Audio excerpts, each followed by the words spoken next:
Akang mau ke makam gitu kan. Gue bilang enggak lah Neng, nggak enak, ntar aja gitu. Nah ini jalannya lumayan jauh, lumayan berkelok-kelok nih. Pokoknya lumayan mantep dah, lumayan enak gitu ngikutin jalurnya. Gue bener-bener nggak ngerti saat itu kalau si Neng teh naik ada misi, dia ada sesuatu yang kelak bener-bener bikin gue emosi ada, merinding ada, kesel ada, romantis ada. Ini bener-bener kisah yang bener-bener nggak gue sangka. Gue pikir ini hanya pendakian biasa.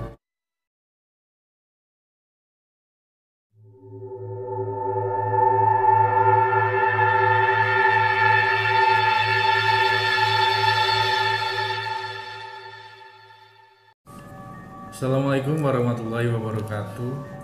Selamat datang di channel kami, kumpulan cerita horor yang akan membuat kita semakin mengerti bahwa sesungguhnya kita berdampingan dengan mereka. Balik lagi bareng WM Saputra. Buat kalian yang penasaran dengan ceritanya, terus tonton video ini sampai habis dan jangan lupa untuk tekan tombol subscribe sebagai bentuk dukungan untuk channel kita berdampingan. Nah, langsung saja, inilah dia kisahnya. Ini betul-betul tepat maghrib. Jadi sosok yang gue lihat tadi di pasar Bubrah di tempat ini benar-benar sangar ya. Dia benar-benar menunjukkan mukanya itu aneh, ganti-ganti gitu kan. Ya kadang-kadang beginilah apa namanya, pecah separuh. Ya kadang-kadang matanya bisa tiba-tiba besar gitu kan. Pokoknya dia menunjukkan power yang luar biasa di tempat ini. Ini bener-bener power yang bikin gue tuh kaget bener-bener. Karena situasinya kayak gini, gue langsung duduk, diem, langsung biasa selawat gue tuh salamun ala Muhammadin fil alamin ya sayyidi Rasulullah. Gue langsung baca selawat itu kan.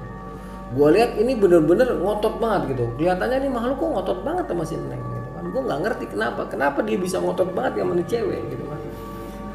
Di saat seperti itu, di saat gue hening sebentar ya, si Neng juga hening, gue juga hening. Di saat kita sama-sama diam, tiba-tiba seperti yang gue sering ceritain, gue tuh nggak punya kemampuan apa-apa ya, gue nggak punya kemampuan melihat hal-hal gaib, nggak ada. Sifatnya semua serba eksidensial, serba tidak disengaja.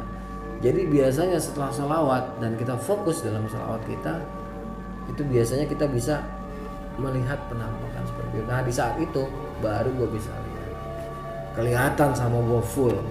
Itu dia nggak pakai, dia pakai celana, tapi dia nggak pakai baju. Dia ngomong sama gue, itu cewek gue, lu serahin tuh cewek gue.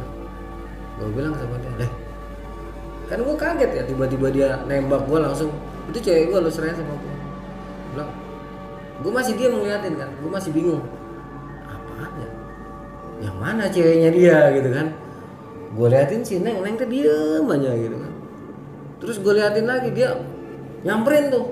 Itu energinya bener-bener apa ya, gue sempet dingin badan gue tuh, sempet terasa dingin badan gue. Set, gue langsung tarik napas, gue tahan, gue isi sama ya azim, terus gue hembusin gitu. Dia agak mundur tuh, kaget, dia agak mundur. Set. Terus gue baru ngeh nih apa maksud dia. Terus gue tanya, sorry nih, gue bilang gitu kan, siapa cewek lu ya, gue bilang gitu. Itu cewek gue katanya. Lu nggak usah lu nggak usah deket-deket cewek gue tadi. Dia gue mau ajak sekarang. Gue kaget di sini, gue langsung kepala gue tuh segede balon, gede banget langsung kepala gue, bener-bener merinding di saat dia bilang, lu nggak usah deketin itu cewek gue mau ajak. Baru gue ngerasa gue merinding banget. Begitu selesai merindingnya baru gue tembak ke dia, lu tuh bukan orang lu. Ini gue bener-bener ya, gue ngalamin situasi ini bukan rekayasa, bukan gue ngarang-ngarang, tapi fakta yang bener-bener gue alami saat itu. Seperti gue bilang tadi, gue nggak selalu bisa melihat hal-hal seperti ini, tetapi terkadang hal-hal seperti itu terlihat betul-betul real di mata gue. Dan itu yang gue alami di saat itu. Jadi di saat dia mulai ngotot, gue sempet kaget, gue sempet merinding, gue sempet drop, tapi gue kuasain diri gue balik nanya sama dia, lu bukan orang, yang mana cewek lu? Ditunjuk sih Neng. si Neng yang gue pikir dia nggak bisa ngeliat, ternyata dia ngeliat. Disinilah mulai terkuak misteri pendakian yang dikip sama si Neng. Jadi ketika si cowok itu mandang ke si Neng, Neng langsung berdiri kan.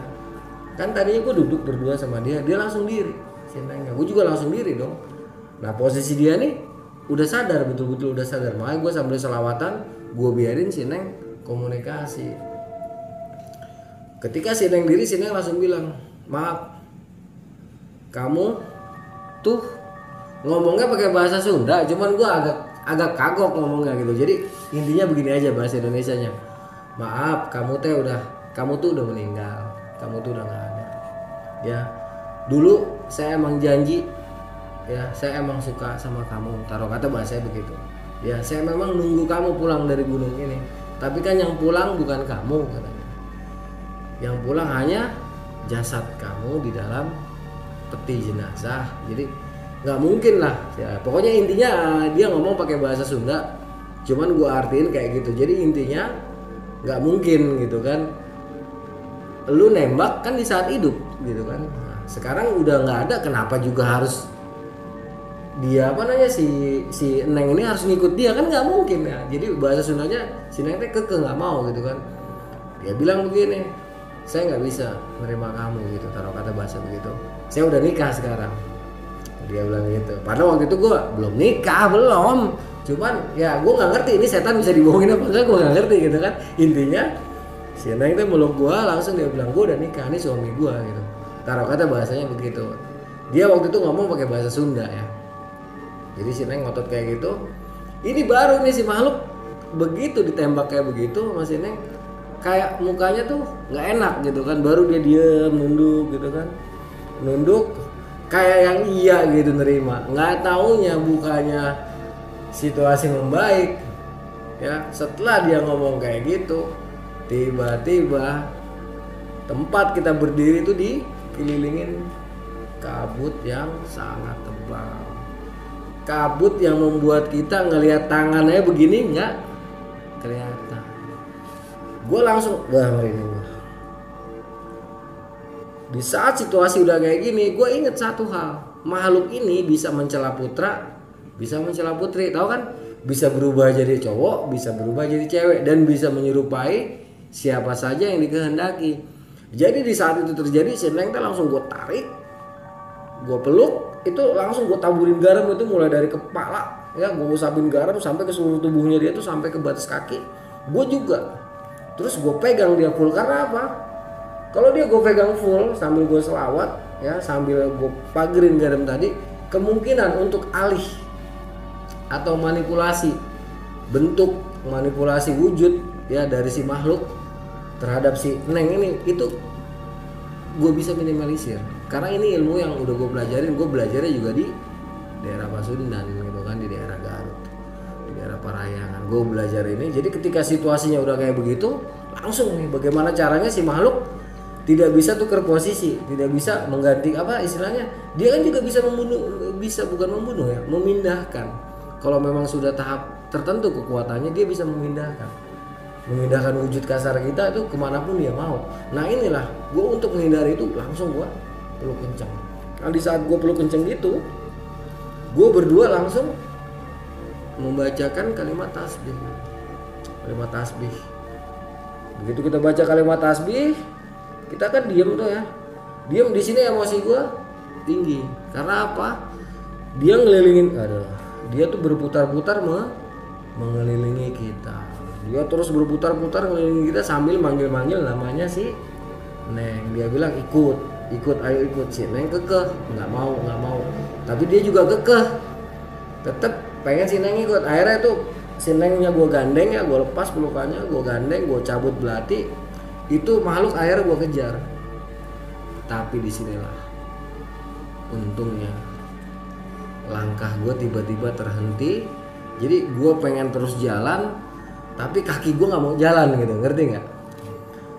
Jadi keinginan gue tuh tetap gue mau ngejar, gue mau sikat nih orang, karena gue udah kesel banget gitu kan.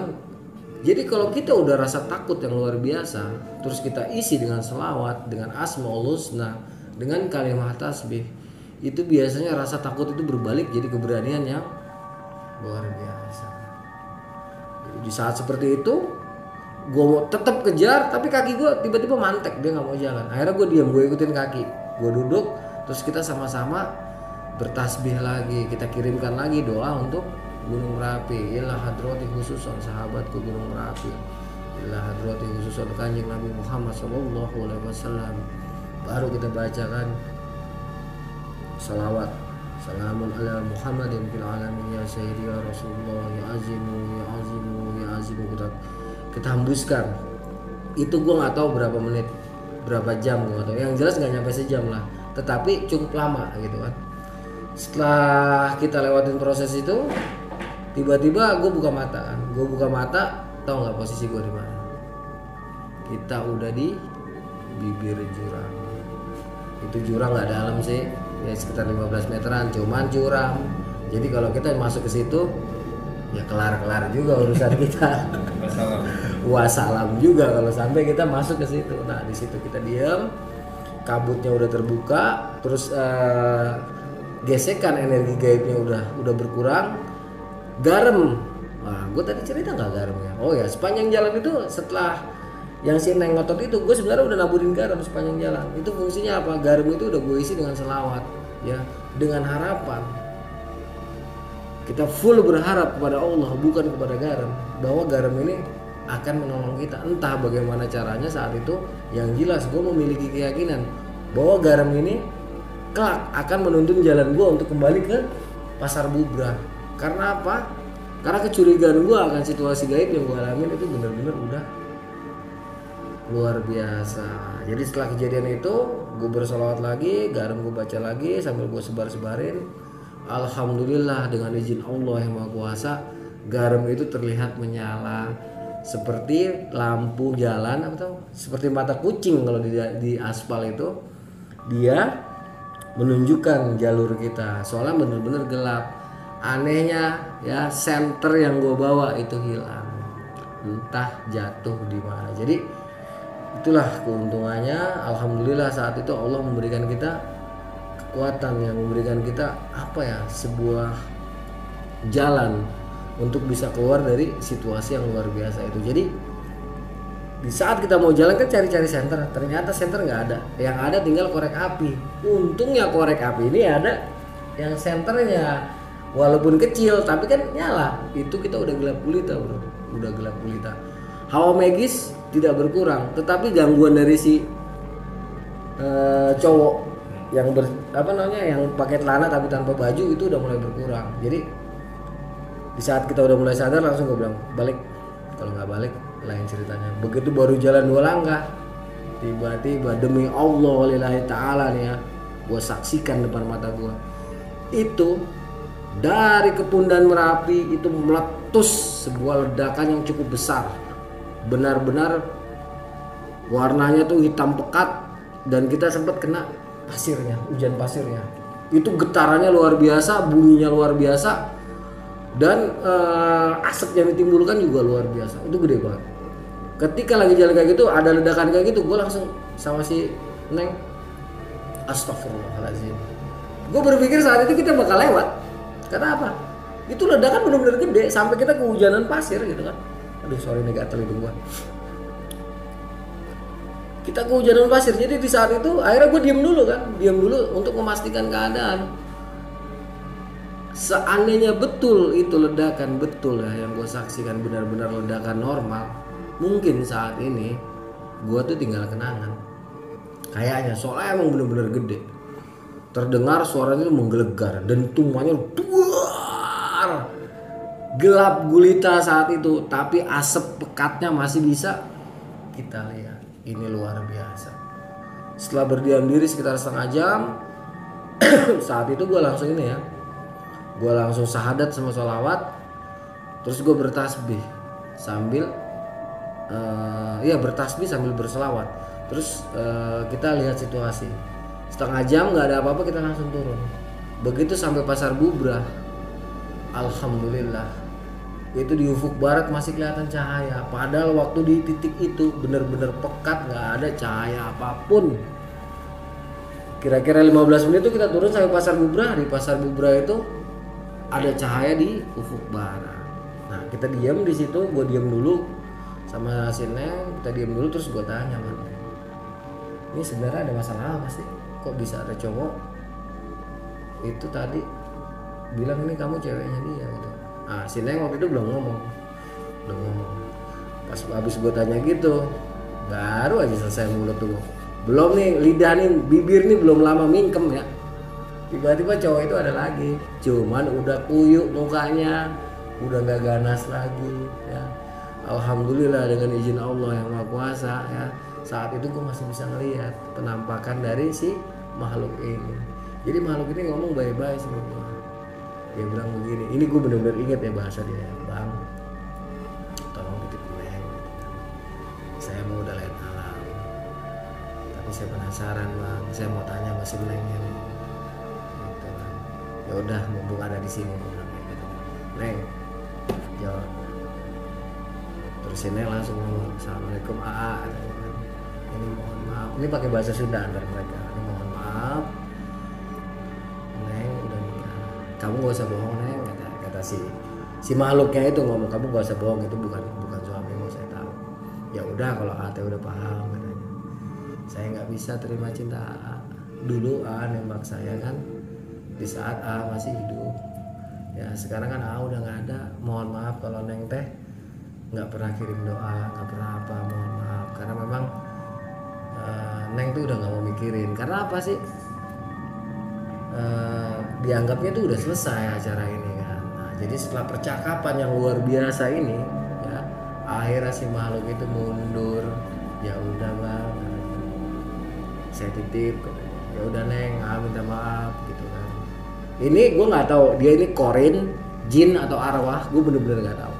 Tapi yang jelas menurut pengakuan Neng nanti setelah di bawah itu betul-betul wajahnya ya orang yang nembak dia ya, dan dia tunggu sampai dia pulang dari Merapi. Ternyata pulang dari Merapi dalam kondisi meninggal. Kalau nggak salah itu prasastinya ada ya di Pasar Bubrah ya. Pendaki dari Jawa Barat meninggal kalau nggak salah tahun 99 apa tahun berapa gitu, tahun 2000. Gue lupa. Dan saat itu jadi setelah kita berkomunikasi dengan si yang dipanggil si Neng si A ini, kita jalan ya, kita nemu sebuah prasasti, dia agak ke pinggir sebelah kanan. Itu bertuliskan siapa namanya gue lupa. Itu dia meninggal di situ, dan betul kata si Neng, betul ini orangnya gitu kan. Ya udah akhirnya kita duduk di situ. Kita kirimkan Al-Fatihah berdasarkan nama yang tertulis di prasasti tadi. Setelah kita kirimkan doa, itu kita merinding lagi, tapi merindingnya bukan merinding dari hawanya si makhluk tadi. Dari ya namanya juga Pasar Bubrah ya, itu tempat keramaian mereka ya. Jadi merinding itu udah pasti, apalagi kita cuma berdua-dua. Ya udah, selesai doa, gue jalan lagi ke arah jalur. Nah di situ kita lihat gue lihat dia nongkrong di tempat dia semula. Gue nih orangnya nggak percayaan sama begituan. Bisa aja iya enggak nggak taunya dicomot lagi gitu kan. Gue bilang dalam hati gue bilang begini, "Bro, kalau lo masih ganggu gue, urusan lo sama gue sekarang." Demi Allah gue ngomong kayak gitu. Dan itu makhluk pasti denger. Setelah gue ngomong kayak gitu dia langsung hilang. Ya, nah si Neng ini setelah kejadian itu dia nggak berani jalan di depan, nggak berani jalan di belakang. Jalur Merapi sempit, kita jalannya rendengan. Nah, awalnya gue nggak paham kenapa kayak gitu. Gue pikir kan udah tuh orang dia ngilang kan. Nggak taunya ya begitu lewat pos 2 si Neng ini udah nggak tahan kan. Katanya di atas masih ngikutin dari pohon ke pohon, lompat. Anjrit. Gue pikir udah kelar kan. Gue bilang lagi gini sama diri gue ya mungkin lu orang ini mohon maaf ya mungkin salah, tapi ini kebiasaan yang sering gue lakukan. Gue langsung assalamualaikum ila ruhi, gue sebutkan nama gue sendiri, assalamualaikum ila ruhi ila jazadi, gue sebutkan nama gue sendiri. Terus gue sebutkan lagi assalamualaikum ya ayuhan nabi wa rahmatullahi wa barakatuh. Gue kirimkan doa lagi kepada baginda Nabi, kepada diri gue kan. Terus gue berselawat dengan izin Allah dan atas syafaat kanjeng Nabi. Itu gue bisa ngeliat lagi penampakan dia. Gue tanya, karena kelihatan kan suaranya dia lompat-lompat, sekarang udah kelihatan. Gue tanya, lu kok masih ngikutin aja? Enggak bang, katanya, saya mau ngawal abang sampai ke pos bawah, katanya. Bener ya ngawal ya, tapi si Neng ini ketakutannya minta ampun. Karena apa? Kadang di depan katanya jalan, ntar tiba-tiba hilang di samping dia gitu kan. Anjir, merinding gini gue. Ini beneran bro. Nah di saat itu gue udah ngeliat, jadi gue hanya ngeliat pas terakhir kita komunikasi di atas. Ketika dia mulai di depan, di samping, itu gue udah ngeliat. Itu full si Neng yang ngeliat sampai bawah. Kira-kira jam 11 malam akhirnya gue sampai bawah. Itu bener-bener perjalanan yang luar biasa lama. Harusnya gak nyampe jam segitu, tapi ini bener-bener lama banget. Gue gak ngerti kenapa, cuma yang jelas si Nengnya aja nih yang kelimpungan gitu kan. Gue udah gak ngeliat. Gue bilang cuek aja lah. Gue bilang rese bantai kalau kelihatan. Kalau sekarang gue udah gak ada ampun gitu kan. Nah, udah kira-kira jam 11 sampai kita di New Selo istirahat sebentar, terus langsung ke pos. Sampai pos baru nih si Neng cerita gini ceritanya. Ya tadi udah gue ceritain ya. Jadi tadi kan udah gue sebutkan, sekarang gue jelaskan lagi. Jadi begitu sampai bawah si Neng baru cerita gini, Kang, dulu waktu Neng masih SMA, itu cowok mau berangkat ke Gunung Merapi. Sebelum berangkat dia nembak Neng, katanya. Dia nembak segala macam, terus Neng bilang, iya nanti aja setelah kamu turun dari Merapi, katanya, aku akan selalu menunggu kamu gitu. Nah ternyata dalam pendakian ke Merapi, si cowok yang nembak si Neng itu meninggal. Gue dalam hati najis gitu. Kalau lu cerita dari awal gue ogah ke Merapi itu. Lu ngapain juga nuntasin urusan lu. Nah terus si Neng kan terusin ya, iya Neng ngajak ke Merapi ya Akang teh, karena Neng yakin Akang teh bisa nyelesain masalah ini. Karena kan sebelumnya gue udah kesalah satu, gitu dari Pekarango ke Slamet gitu kan, ke Lawu gitu kan. Karena sebelumnya kita udah beberapa gunung dan dia lihat karakter pendakian gue, dia merasa yakin bahwa gue itu sosok yang bisa menyelesaikan permasalahan ini. Karena apa? Sepanjang tahun dia selalu dihantui oleh si cowok ini. Dalam mimpinya ditanya terus, Neng masih mau nggak sama aku? Neng masih mau nggak sama aku? Si Neng teh lama-lama bete gitu kan, gimana caranya? Padahal dia udah ke, ya istilahnya almarhum ibunya kan juga ini ya, apa namanya, seorang ustazah ya. Belum kakek-kakeknya juga banyak yang diait. Udah berapa kali disyariatin tapi tetap aja nggak bisa. Nah si Neng ini nggak enak kalau dia harus cerita sama ibunya bahwa syariat ibunya tuh nggak mempan gitu kan, syariat kakeknya nggak mempan. Dia kan nggak enak. Akhirnya dia kebingungan. Dia putuskan untuk naik Merapi dan untuk diputuskan dia naik Merapi dan menyelesaikan problematika ini. Ya udah, setelah dia cerita segala macam panjang lebar prosesnya, dia tidur nggak lama. Dia tidur, gue balik lagi ke pos Selo itu, apa namanya, di New Selo tadi yang tempat pandang itu. Gue balik lagi ke situ.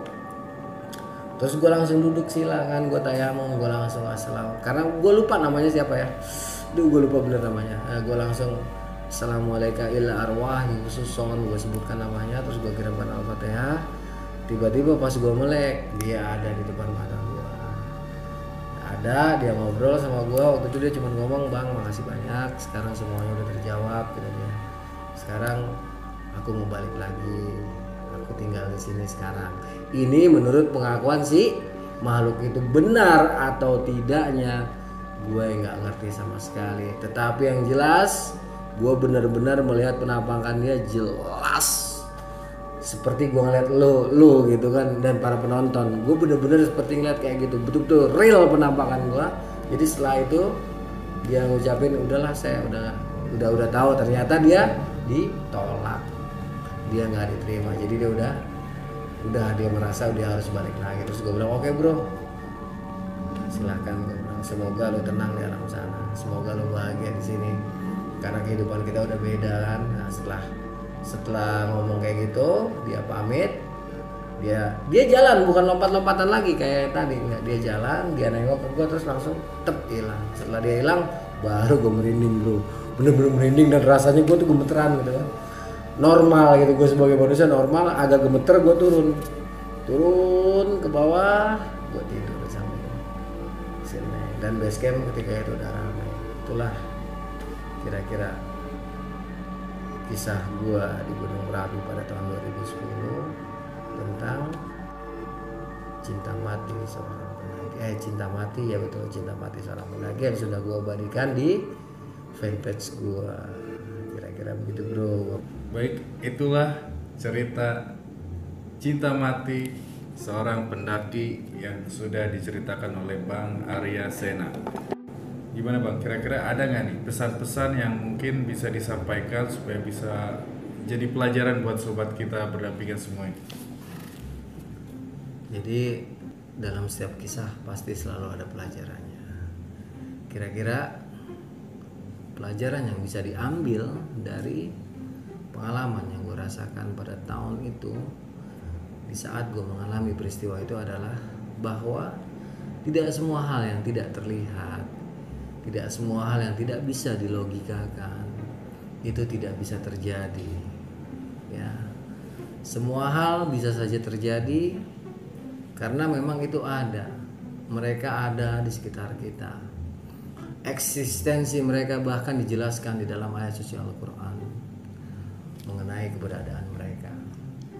Makhluk yang diciptakan Allah itu tidak hanya makhluk yang kasar seperti kita, tetapi ada juga makhluk yang kasar. Jadi kejadian seperti ini bisa saja terjadi kepada siapapun yang memang dikehendaki oleh Yang Maha Kuasa untuk mengalaminya. Jadi kita harus bijaksana ketika kita menyikapi, kita mendengar kesaksian dari seseorang yang mengalami kejadian-kejadian seperti ini, karena ada manusia yang tidak bisa merasakan.